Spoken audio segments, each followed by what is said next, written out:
There's maggots all over the truck, and there's maggots everywhere. The rat's coming up, and I take my glove, my hand, and I smack him back into the truck. We get used to it. I was putting my coffee on the back of the truck. The maggots are walking around. I got my coffee there.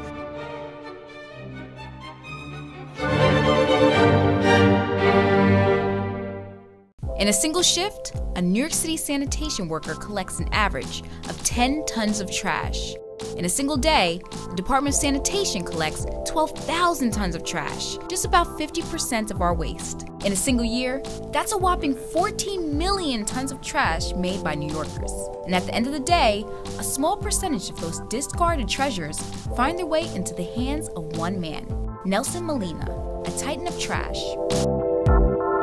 For over 30 years, Molina, a former sanitation engineer, has been salvaging garbage, sorting and storing items on the second floor of the Department of Sanitation warehouse in East Harlem.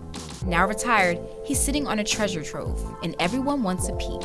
11, all kinds of people from China, people from Australia, people from Spain, everywhere. But few have stopped to ask what drives him. As a part of our Chasing the Dream initiative on poverty and opportunity in America, we sat down with the man who's turning our trash into treasure. So when did you start not just this museum, but your interest in being a collector?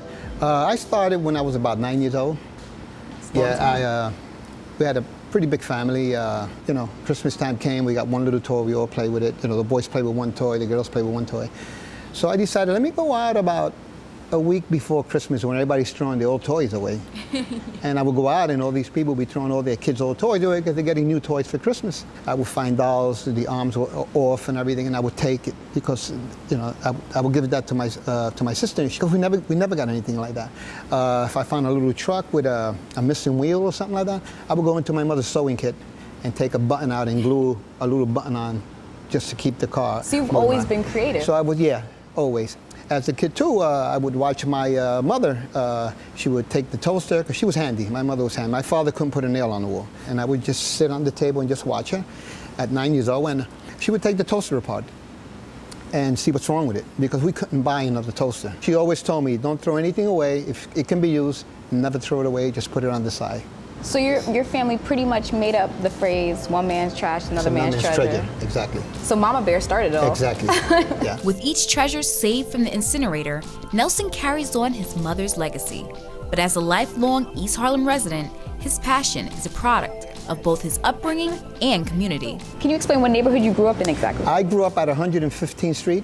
Okay, so First not far Avenue. from here at all. Yeah. You still live here? Yes.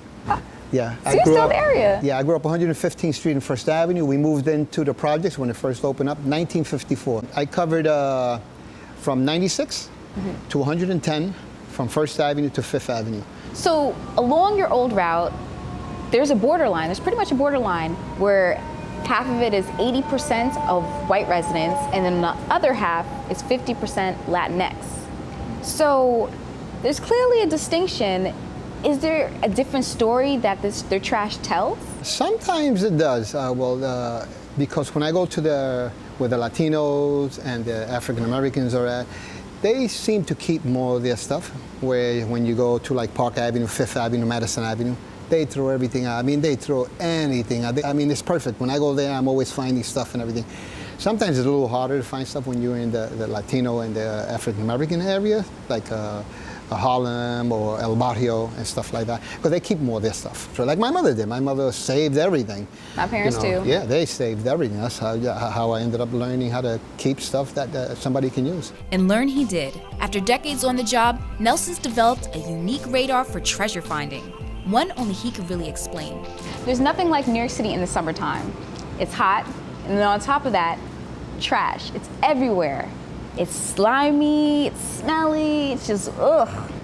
So what makes somebody reach into a big old pile of trash and reach out for something that could or could not be worth it? Oh, well, the way I do things like that, I pick up the bag and I hear something inside of it. I developed these sensors, 34 years of working with New York City Department of Sanitation. I can hear things inside the bag that my partner can't hear. So when I pick up a bag and I hear something, he tells me, what do you hear? I said, well, I hear something in here. Let me open it up. And when I open it up, he goes, oh my God, how do you know that? But Nelson's senses are more than just an odd trick.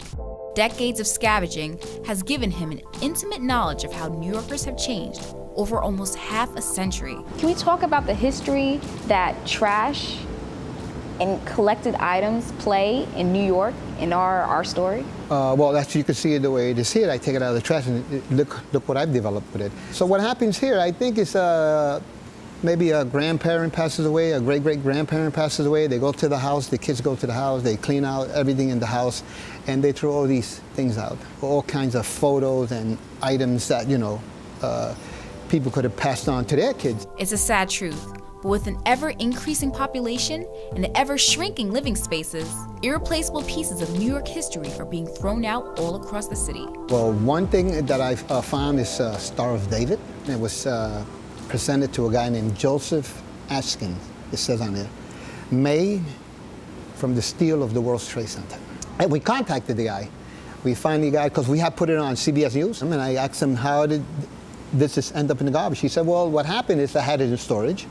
We moved, I didn't upgrade my storage, and the storage was sold. So I guess somebody bought it, didn't know what to do with it, and they ended up just throwing it in the garbage. I protect these memories of people, and people come and they see them and they ask questions and everything, and I open these albums up and I let them look inside and see how these people lived.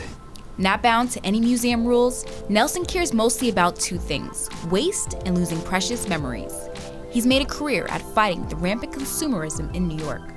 So let's get down to nitty-gritty. Can we take what you've done here at your museum and what companies like Goodwill are doing and kind of apply it on a bigger scale? That's how it should be. We should waste less and recycle more. If you don't want something, just take it to a Goodwill store, take it to some a charity where people collect things like this, and you drop it off there. But people don't want to do that. It's too much work for them. They just rather take it, put it in the garbage, send it down the incinerator. If there's one thing to take away from his work, it's that some things deserve a second chance. And he has high hopes that his efforts will live on as a piece of New York's history. I would love to see it go into a building where sanitation opens up, DSNY, New York City Department of Sanitation Museum, where I can go and take my kids, my grandkids, to see it and tell them this is what Grandpa, picked out of garbage with his coworkers and everything. Because I love it. I love to see the people's face when they come in and they say, oh my God, look at this place.